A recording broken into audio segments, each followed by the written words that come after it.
کہ جانور کا سینگ کٹا ہوا ٹوٹا ہوا تو قربانی جائز ہے یا نہیں؟ بالکل جائز ہے.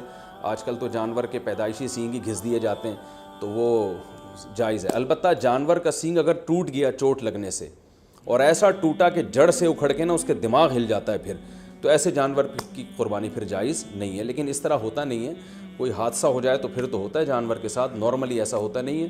تو اس لیے منڈی سے جب آپ جانور خریدا کریں تو سینگوں پہ زیادہ غور نہ کیا کریں، تمیز سے جانور لے لیا کریں آپ، ٹھیک ہے؟ اس میں زیادہ وہمی بننے کی ضرورت نہیں ہے. خصی جانور کی قربانی بھی جائز ہے، اور بعض لوگ اس کو صحیح نہیں سمجھتے، لیکن صحیح حدیث سے ثابت ہے آپ صلی اللہ علیہ وسلم نے خصی جانور کی قربانی بھی کی ہے. اچھا، دودھ والے جانور کی قربانی بھی جائز ہے، لیکن اس کا دودھ پینا جائز نہیں ہے. ہاں جب جانور ذبح ہو گیا تو پھر جانور کے ہر آپ جو ہے گوشت سے بھی فائدہ اٹھا سکتے ہیں، دودھ سے بھی فائدہ اٹھا سکتے ہیں. تو اگر آپ نے جانور قربانی والے جانور جو ابھی ذبح نہیں ہوا اس کا دودھ آپ نے پیا تو دودھ نکالا تو صدقہ کرنا پڑے گا اس کو. اچھا، دوسری بات حاملہ جانور کی قربانی، یعنی وہ گائے جس کے پیٹ میں بچہ ہو. یہ سوال بہت زیادہ پوچھا جاتا ہے. تو دیکھیں، اگر وہ گائے جس کے بالکل بچہ ہونے والا ہے، یعنی پورا بچہ بن چکا ہے، بچے کی ولادت کا وقت قریب ہے، تو بہتر یہ ہے کہ ایسے جانور کی قربانی نہ کی جائے، ناپسندیدہ ہے. لیکن جائز ہے، قربانی ادا ہو جائے گی، لیکن بہتر یہ ہے کہ نہ کی جائے. اور اگر گائے گابھن ہے اور وہ ابتدائی مرحلے میں وہ حمل ہے اس کے، تو پھر اس میں کوئی یعنی پھر بہتر بھی یہی، پھر اس میں کوئی حرج نہیں ہے، اس کی قربانی آپ کر سکتے ہیں. تو اگر آپ جانور لے کر آ گئے، بعد میں پتہ چلا کہ اس گائے کے پیٹ میں تو بچہ ہے، تو اب چونکہ لا چکے ہیں، واپس تو کرنا آپ کے لیے بہت مشکل ہے. منڈی میں کون لے کے جائے گا اس کو؟ کراچی کی منڈی کو دیکھ کے ہم تو مسائل بتاتے ہیں بھائی. یہاں تو کیچڑ اب بارش میں ماشاءاللہ اتنا ہو گیا ہے کہ لوگ کیچڑ میں تیرتے ہوئے جا رہے ہیں منڈی میں. تو اب وہ اس گابن گائے کو آپ لے کے کیسے جائیں گے؟ تو پھر کوئی حرج نہیں ہے، آپ اس گابن گائے کو بھی ذبح کر سکتے ہیں، کوئی حرج نہیں ہے اس میں. ہاں، اس میں سے بچہ جب نکلے تو وہ بچہ اگر زندہ ہو تو فوراً اس کو بھی ذبح کر دیں آپ، تو اس کا گوشت بھی حلال ہو جائے گا. اچھا، لوگ یہاں ایک سوال پوچھتے ہیں اس معصوم بچے کا کیا قصور ہے؟ تو میں ان کو جواب دیتا ہوں کہ اس کی ماں کا بیچاری نے کون سے کبیرہ گناہ کیے جن کو آپ کاٹ رہے ہیں. تو جیسے بچہ معصوم ہے تو اس کی اماں بھی تو بیچاری معصوم ہے. تو اللہ نے ہمارے لیے ان جانوروں کو حلال کیا، ہم ان کا گوشت کھا سکتے ہیں، تو اس لیے ہم ذبح کر سکتے ہیں. وہ بچہ اس کے پیٹ میں ہو تو بھی کر سکتے ہیں. میں نے بتایا کہ بہتر نہیں ہے، لیکن بہرحال قربانی ادا ہو جائے گی اور گوشت بھی اس کا بالکل حلال ہوگا، اس میں ٹینشن لینے کی ضرورت نہیں ہے. تو یہ تو ہو گیا جی حاملہ جانور کے بارے میں. اچھا، جانور آپ منڈی سے لے کے آپ نے خریدا، بالکل سب سیٹ ماشاءاللہ فٹ فاٹ جانور تھا. آپ نے اس کو گاڑی میں چڑھایا، چڑھانے کے دوران اس کی ٹانگ وانگ ٹوٹ گئی اور وہ بیچارہ لنگڑا لولا ہو گیا، تو اس کو ذبح کر کے کھا لیں، وہ قربانی کے لائق اب نہیں رہا ہے، اس کی قربانی جائز نہیں ہوگی. یا اسی طرح گاڑی سے اتارتے ہوئے یا گھر میں جو ہے نا کھمبے سے باندھا آپ نے اور جانور نے کوئی شرارت کی یا کچھ مسئلہ ہو گیا جس کی وجہ سے آنکھ چلی گئی اس کی، یا کوئی ایسا عیب پیدا ہو گیا جس کی وجہ سے قربانی جائز نہیں ہوتی، تو اب اس کی قربانی ہو نہیں سکتی. وہ آپ پھر قصائی کو بھی بیچ سکتے ہیں اور خود بھی گوشت کھا سکتے ہیں. البتہ جانور کو جب ذبح کرنے کے لیے گرایا جاتا ہے، اس دوران اگر جانور کے کوئی ہاتھ پاؤں ٹوٹ گئے یا کوئی اندھا ہو گیا بیچارہ یا کچھ مسئلہ ہو گیا تو بے فکر رہیں، پھر کوئی حرج نہیں ہے. کیونکہ گراتے، یہ تو اللہ کا حکم ہے جانور کو گرا کے ذبح کرو، تو گرانے میں بعض دفعہ ایسا مسئلہ ہو جاتا ہے جس کی وجہ سے جانور میں کوئی عیب پیدا ہو جاتا ہے. تو ذبح کے دوران اگر کوئی عیب پیدا ہو گیا ہے تو بے فکر رہیں، اس سے کوئی فرق نہیں پڑتا، قربانی اس جانور کی حلال ہوگی. یہ تھا جانور کو گاڑی میں چڑھانا اور اتارنے سے متعلق. اچھا، ایک اہم مسئلہ یہ ہے، اب ہم آتے ہیں، میرا خیال ہے عیب والے مسائل تو کافی حد تک حل ہو چکے ہیں. اب ہم آتے ہیں جانور کو لٹانے. بلکہ اس سے پہلے کہ آپ جب جانور لے کر آئے تو بہت سے لوگوں کی نیت بدل جاتی ہے. آپ جانور لے کر آئے، بچھڑا، جب محلے والوں نے آ کے دیکھا تو کسی نے کوئی تعریف کرتا ہے، کوئی کہتا ہے یار یہ کیا اٹھا کے لے آئے آپ، ٹھیک ہے نا. تو اب آپ کا دل بدل گیا کہ یار پڑوسیوں کے یہاں تو بچھڑا ہے، وہ تو بڑا ٹائٹ ہے. اب آپ کا دل چاہ رہا ہے کہ میں اس جانور کو چینج کروں. تو دیکھیں، اگر آپ نے جانور خریدتے ہوئے قربانی کی نیت سے نہیں خریدا، ویسے ہی خریدا تھا، بعد میں سوچا تھا کہ میں دیکھوں گا قربانی کرنی ہے کہ نہیں کرنی، تو آپ اس کو بیچ دیں، کچھ بھی کریں، کوئی حرج نہیں ہے. لیکن اگر آپ نے قربانی کی نیت سے خریدا تھا، جیسے کہ 99% لوگ بقرعید میں قربانی کی نیت ہی سے جانور خرید رہے ہوتے ہیں، گھر لانے کے بعد آپ کی نیت بدل گئی، یار یہ یار وہ پڑوسی جو وسیم بھائی جو بچھڑا لے کر آئے ہیں نا, اس پہ الگ ہی نور برس رہا ہے, اور وہ ہمارے بچھڑے کے ساتھ جب کھڑا ہوتا ہے تو ہمارا بچھڑا تو احساس کمتری میں آئے نہ, ہم احساس کمتری کے شکار ہوتے ہیں. تو اب آپ نے ارادہ کیا یہ بچھڑا آپ کسی کو پہنا دیں, تو بالکل جائز ہے. جیسے کسی نے آپ کو پہنایا تو آپ بھی کسی کو وہ بچھڑا پہنا سکتے ہیں. تو لیکن پہنانے کے بعد ہوگا یہ کہ اگر اب آپ کو کرنا یہ پڑے گا کہ آپ جو بچھڑا لے کر آئے تھے یا بکرا لے کر آئے تھے, فار ایگزامپل وہ 1 لاکھ کا تھا, آپ نے آگے بیچا 1,20,000 میں, اور اب نیا بچھڑا لائے دوبارہ 1 لاکھ کا, تو یہ 20,000 کا جو پروفٹ ہے یہ آپ کے لیے جائز نہیں ہے, بلکہ یہ 20,000 کا پروفٹ آپ کو صدقہ کرنا پڑے گا. تو اس لیے جب پرانا جانور آپ بیچیں گے تو نیا جانور یا تو اس سے اسی کی قیمت کا ہو یا اس سے زیادہ کی قیمت کا, اس سے کم قیمت کا لے کر آ گئے تو پروفٹ آپ کو صدقہ کرنا پڑے گا. تو یہ ایک اہم بات ہے. بیچنا بالکل جائز ہے, اس میں کوئی حرج نہیں ہے. میں نے کہا جیسے کسی نے پہنایا تو آپ بھی پہنا سکتے ہیں, تو اس میں کوئی حرج نہیں, لیکن پروفٹ پھر آپ کے لیے حلال نہیں ہے, کیونکہ یہ قربانی کی نیت سے جب آپ نے یہ جانور خریدا ہے, جب آپ نے قربانی کرنے کی نیت سے خرید لیا تو اب اس میں پروفٹ کمانا آپ کے لیے جائز نہیں رہا. آپ بچھڑا لے کر آئے, پورا بچھڑا اپنے لیے لے کر آئے آپ قربانی کی نیت سے, تو یہاں آپ نے ارادہ کیا, محلے والے آ گئے, وسیم بھائی نے کہا یار ایک حصہ ہمیں بھی دے دو یار ایک حصہ, تو آپ کا ارادہ بدل گیا, آپ نے کہا چل بھائی, تو آپ اس میں سے حصے بھی دوسروں کو دے سکتے ہیں, اس میں بھی کوئی حرج نہیں ہے. تو یہ بھی جائز ہے آپ کے لیے کہ اس جانور میں آپ سب کو شریک کر لیں. تو یہ ضروری نہیں ہے کہ آپ نے اپنے لیے گائے خریدی تو اب وہ پوری گائے آپ کے اپنے, ایک حصہ بھی آپ اپنا اس میں رکھ سکتے ہیں, 6 حصے دوسروں کو دے سکتے ہیں. ایک اہم بات یہ بھی ہو گئی. دوسری ایک اہم بات یہ ہے کہ آج میرے پاس عصر کے بعد ایک بندہ آیا, میں بچھڑا لایا تھا, صبح جب میں نے دیکھا تو اس کا انتقال ہو گیا. ان کی ورڈنگ یہی تھی, انتقال ہو گیا. میں نے کہا انتقال تو آدمیوں کے ہوتے ہیں, جانوروں کی تو موت واقع ہوتی ہے بھائی. خیر اس کا انتقال ہو گیا, تو مالدار آدمی جس پر قربانی واجب تھی, اگر اس کا جانور بقرعید سے پہلے مر جائے تو اس پر لازم ہے کہ وہ دوبارہ قربانی کرے. ہاں دوبارہ قربانی میں یہ ضروری نہیں ہے کہ جتنا مہنگا پہلا جانور تھا اتنا ہی دوسرا بھی ہو, نہ سستا جانور بھی کیا جا سکتا ہے, کیونکہ اب آپ پروفٹ نہیں کما رہے اس پہ, تو اس لیے وہ تو اللہ نے اس کو اٹھا لیا پہلے. تو اس جانور کو ذبح کر کے مرنے سے پہلے گوشت کھا لیں یا قصائی کو بیچ دیں, اور جو آپ نیا جانور لے کر آئیں گے وہ یعنی وہ بیچ اس لیے دیں یا گوشت اس لیے تاکہ وہ اس نے بھی گوشت ہی یعنی گوشت کے طور پر ہی قصائی نے بھی استعمال کرنا ہے اس کو.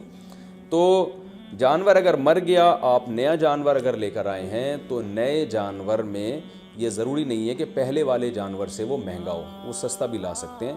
آپ پوری بچھڑا لے کر آئے تھے تو اب کوئی بات نہیں, ایک دمبا کر لیں چھوٹا موٹا آپ, تو یہ ضروری نہیں ہے کہ اتنا ہی مہنگا ہو وہ. اگر جانور مر جائے تو بس آپ نے ایک واجب اپنے ذمے سے پورا کرنا ہے, تو وہ سستا جانور بھی کر سکتے ہیں. اور اگر غریب آدمی جانور خرید کے لایا تھا قربانی کی نیت سے, وہ جانور مر گیا تو بس غریب کو ثواب مل گیا, دوبارہ اس پر قربانی واجب پہلے بھی نہیں تھی اب بھی واجب نہیں ہے. تو یہ ہو گیا جی. اچھا اب ہم چلتے ہیں قربانی کے مسائل میں ذبح کی طرف. جانور ذبح کرنے میں ایک بڑی کوتاہی یہ ہوتی ہے کہ قصائیوں کے حوالے چھری کر دی جاتی ہے. بعض دفعہ پتہ نہیں ہوتا کہ یہ مسلمان ہیں بھی یا نہیں ہیں, کیونکہ ان دنوں میں ہندو بھی بہت سے قصائی بنے ہوئے ہوتے ہیں. تو یاد رکھیے گائے کی گردن پہ یا جانور کی گردن پہ جو چھری چلانے والا ہے, پکڑنے والا کوئی بھی ہو, رسی باندھنے والا کوئی بھی ہو, چھری چلانے والے کا توحید پرست ہونا ضروری ہے یا اہل کتاب ہونا ضروری ہے. تو اس لیے یہ دیکھ لیں کہ یہ مسلم بھی ہے یا نہیں ہے. اور تو بلا وجہ خامخواہ میں کوئی کہہ رہا ہوں میں مسلمان ہوں تو اب یہ نہیں کہ لیبارٹری چیک کے لیے بھیج دیا آپ نے اس کو کہ ہے بھی کہ نہیں ہے, اتنی تحقیق کی ضرورت نہیں ہے. تو بس یہ پہلے تحقیق کر لیا کریں بھائی, مسلمان ہو, توحید پرست ہو, ایک اللہ کو مانتے ہو, نبی صلی اللہ علیہ وسلم کی ختم نبوت کے قائل ہو, اور نبی صلی اللہ علیہ وسلم کو مختار کل, مشکل کشا, حاجت روا تو نہیں سمجھتے. تو جو توحید کا عقیدہ ہے نا وہ بہرحال پہلے ضروری ہے, جو بیسک اسلام کے عقائد ہیں وہ اس کو پتہ ہونے چاہیے. تو اس کے بغیر جانور کا ذبیحہ جو ہے اگر آپ کو پتہ چل گیا کہ یہ مشرک ہے تو پھر اس کا ذبیحہ حلال نہیں ہے. ایک بات. دوسری بات, قصائیوں میں یہ کوتاہی ہوتی ہے کہ قصائی جو ہے وہ منہ میں گٹکے ہوتے ہیں, پان ہوتے ہیں, میں نے خود دیکھا ہے کہ وہ تکبیر نہیں پڑھ رہے ہوتے ذبح کرتے ہوئے. سب نہیں کرتے, یعنی بعض لوگ ایسا کرتے ہیں. تو اگر جان بوجھ کر کسی نے تکبیر چھوڑ دی ہے تو بھی جانور مردار ہو جائے گا. تو اس لیے قرآن مجید میں صاف اللہ کا حکم ہے وَلَا تَأْكُلُوا مِمَّا لَمْ يُذْكَرِ اسْمُ اللَّهِ عَلَيْهِ، وہ جانور جس پر اللہ کا نام نہ لیا جائے اس کو مت کھاؤ۔ تو اس لیے اس بات کا اہتمام کرنا چاہیے، جو لوگ جانور کے قریب کھڑے ہوئے ہیں ان کو سب کو چاہیے زور سے تکبیر پڑھنا شروع کر دیں تاکہ چھری پھیرنے والے کو یاد آ جائے اور وہ غفلت نہ کرے اس بارے میں۔ ہاں اگر بھولے سے رہ گیا، اس بیچارے کو یاد ہی نہیں رہا، تو وہ جانور حلال ہے، اس میں کوئی حرج نہیں ہے۔ جان کر تکبیرات چھوڑ دینا یہ بالکل اس سے جانور مردار ہو جاتا ہے۔ بعض اب ایسے ہوتا ہے کہ ایک آدمی سے چھری چل نہیں رہی ہوتی تو دوسرا بھی ہاتھ لگا دیتا ہے، یار ہم دونوں مل کے چھری چلا دیتے ہیں۔ تو دو آدمیوں نے اگر چھری چلائی ہے تو پھر دونوں پر تکبیر پڑھنا واجب ہے، دونوں میں سے ایک بھی اگر تکبیر چھوڑ دے گا تو جانور حلال نہیں ہوگا، اس کا خیال کیا کریں۔ اور ویسے بھی جانور کو خود ذبح کیا کریں۔ علماء کہتے ہیں کہ جانور ذبح کرنے والا جو جس کی قربانی ہے نا وہ خود ذبح کرے گا تو اس میں زیادہ ثواب ہے۔ ایک کوتاہی جو بہت عرصے سے میں بتاتا چلا آ رہا ہوں، قصائی جانور ذبح کرنے کے بعد 4 رگیں کٹنے کے بعد حرام مغز میں چاقو مارتے ہیں، یہ بالکل غلط ہے۔ صرف 4 رگیں کاٹ کے جانور کو چھوڑ دینا ہے تاکہ بلیڈنگ زیادہ ہو، اس کا خون نکل جائے باڈی سے۔ قصائیوں کے پاس ٹائم کم ہوتا ہے، وہ جلد بازی میں ہوتے ہیں، لہذا وہ کہتے ہیں کون اتنی دیر جانور کے ٹھنڈا ہونے کا انتظار کرے۔ بالکل ایسے ہی جیسے خواتین کو جب ڈیلیوری ہوتی ہے نا، بچہ پیدا ہوتا ہے تو بعض گائنی کی ڈاکٹر کہتی ہیں کون اتنی دیر انتظار کرے گا، لاؤ چاپڑ چاقو کینچی لاؤ، پیٹ چاک کرو اور آپریشن کر کے بچہ باہر نکالو، ہم نے دوسرا کیس بھی نمٹانا ہے۔ تو ہر آدمی جلدی میں گھوڑے پہ بیٹھا ہوا ہے، تو قصائی تو آپ کو پتہ ہے اس وقت جیٹ طیاروں پہ بیٹھے ہوئے ہوتے ہیں بقرعید والے دن، تو ان کے پاس اتنا ٹائم نہیں ہوتا جانور کی 4 رگیں کاٹیں پھر چھوڑ دیں، بلیڈنگ ہوگی، خون نکلے گا۔ وہ کہتے ہیں یار بس جلدی سے نا اس کے حرام مغز میں چاقو مارتے ہیں گردن میں، اور جانور کو تکلیف بھی ہوتی ہے اس سے اور جلدی مردار ہو جاتا ہے۔ اس کا نقصان یہ ہوتا ہے کہ جتنی بلیڈنگ ہونی چاہیے، خون نکلنا چاہیے، نکلتا نہیں ہے۔ تو اس سے 3 نقصان، پہلا نقصان مکروہ عمل ہے، یہ شریعت میں یہ طریقہ ہمیں ذبح کرنے کا نہیں بتایا۔ دوسرا نقصان، جو گوشت میں خون باقی رہ جاتا ہے، جو ذبح کرنے کا مقصد ہے وہ پورا حاصل نہیں ہوتا۔ تیسرا نقصان، گوشت کی لذت بھی کم ہو جاتی ہے۔ اور چوتھا ایک اور نقصان، گوشت میں جو بیماریاں ہیں آپ کو پتہ ہے بلڈ کی وجہ سے ہوتی ہیں، کہ بلڈ اگر گوشت میں رہ جائے تو اس میں بیماریاں بھی رہ جاتی ہیں، اگر خون اچھی طرح نکل جائے تو گوشت بیماریوں سے بھی صاف ہو جاتا ہے۔ تو یہ 4 فائدے ہیں جن کی وجہ سے آپ قصائی کو مجبور کیا کریں کہ بھائی ذرا تھوڑی دیر جو ہے نا صبر کرو، اور اگر پھر بھی صبر نہیں کرتا تو جس کھونٹے سے آپ نے گائے کو باندھا تھا، جیسے ہی جانور ذبح ہو فوراً جو جتنے آدمی جانور پہ تھے وہ سارے جانور کو چھوڑ کے قصائی پہ آ جائیں اور اس کھونٹے سے اس کو باندھ دیں تاکہ جانور آرام سے خود سے ٹھنڈا ہو جائے۔ یہ بھی کرتے ہیں کہ جانور ٹھنڈا ہوا نہیں ہوتا کھال اتارنا شروع کر دیتے ہیں اس کی، تو یہ بھی غلط ہے۔ لیکن اگر ایسے جو وہ قصائی جو پکڑائی میں نہیں آ رہا، اگر آپ نے اس کو کھونٹوں سے باندھ دیا تو انشاءاللہ یہ تمام ٹینشنیں آپ کی حل ہو جائیں گی۔ قصائی حضرات ناراض ہوتے ہیں میری ان باتوں سے، بھائی میں آپ کے بارے میں بات ہی نہیں کر رہا، میں ان قصائیوں کے بارے میں بات کر رہا ہوں جو شرافت سے کنٹرول میں آ نہیں رہے۔ تو آپ تو ماشاءاللہ اچھے لوگ ہیں جو میرا بیان سن رہے ہیں، آپ تو جانور کی 4 رگیں کاٹیں گے، اس کے بعد آپ آرام سے بیٹھ جائیں گے یا دوسرے جانور کو گرانے کی فکر میں لگ جائیں گے، اور یہ جب اس کی بلیڈنگ ہو جائے گی اچھی طرح سے تو ٹھنڈا ہو جائے گا تو پھر آپ اس کا گوشت کاٹیں گے اور کھال اتاریں گے آپ اس کی۔ تو آپ کے بارے میں بات کر نہیں رہا، میں ان قصائیوں کے بارے میں بات کر رہا ہوں جو جلد باز ہیں۔ اچھا بھائی، اب مسئلہ یہ ہے کہ گوشت کی تقسیم میں تول کے گوشت تقسیم کرنا ضروری ہے، خوب اچھی طرح سمجھ لیں۔ گوشت سودی اموال میں سے ہے، لہذا گوشت کے جب 7 حصے ہوں گے تو تول کے ہوں گے، یہ خوب سمجھ لیں۔ لوگ کہتے ہیں ہم راضی ہیں، تو راضی ہونے کا مسئلہ نہیں ہے، یہ سودی اموال میں سے ہے۔ اب میں اس کی ڈیٹیل میں جاؤں گا تو یہ کلپ بہت زیادہ لمبا ہو جائے گا، تو اس لیے بس علماء کی بات پر اعتماد کر لیں، اس کو تول کے تقسیم کرنا واجب ہے۔ اگر تول کے تقسیم سے بچنا چاہیں تو 60 ڈھیریاں بنا کر 7 میں کلیجی ملا دیں، تو پھر تول کے تقسیم کرنا واجب نہیں رہے گا۔ اس کے دلائل کیا ہیں یہ کسی اور وقت انشاءاللہ بیان کروں گا۔ تو اور پھر بھی احتیاط اسی میں ہے کہ تولیں بھی اور کلیجی بھی ملا دیں 7 ڈھیریوں میں، تاکہ اگر تول میں گڑبڑ ہو گئی ہو تو کلیجی اس کے جو ادھر اگر تھوڑا سا گوشت زیادہ چلا گیا تو اس کے مقابلے میں ادھر کلیجی آ جائے تو سود سے بچت ہو جائے گی۔ وہ لوگ کہتے ہیں پتہ نہیں کس قسم کی باتیں کر رہے ہیں، وہ انشاءاللہ بعد میں ڈیٹیل میں اس مسئلے کو سمجھا دوں گا، بلکہ پہلے سمجھا بھی چکا ہوں کئی دفعہ کہ سودی اموال میں عقل نہیں چلتی ہے۔ جب شریعت نے برابری کا حکم دیا تو بس برابری ہے، تو گوشت بھی سودی اموال میں سے ایک مال ہے۔ جیسے 10 روپے دے کے کوئی 11 روپے نہیں لے سکتا نا، تو اسی طرح گوشت میں بھی ایسا ہی ہے، تو یہ اس کا خیال کرنا چاہیے۔